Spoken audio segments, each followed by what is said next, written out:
Hello and welcome back to 100 coding challenges in C Sharp. This is episode 38 and it's called do loop while.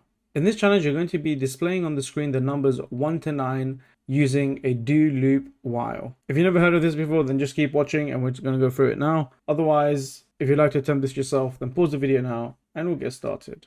So the first thing we're going to do is declare an integer called x. So we'll just do int x equals 1 because we want to start at 1. And then to declare our do loop while, we need to write do followed by curly braces followed by while. So after the while, we want to have brackets, and within the brackets, we can say the expression that we want to meet to stop this do loop while. And the expression here today is x is less or equals to 9.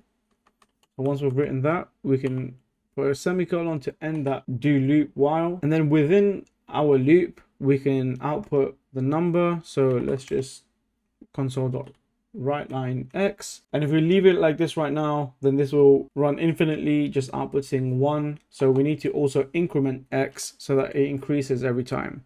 So unlike the for loop, which increments it automatically, we need to manually increment x here.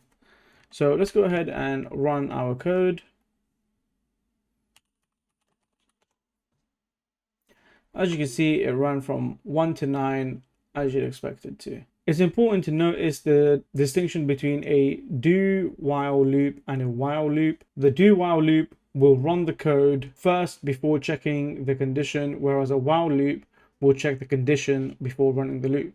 So here, if we set x to 9 and we run this,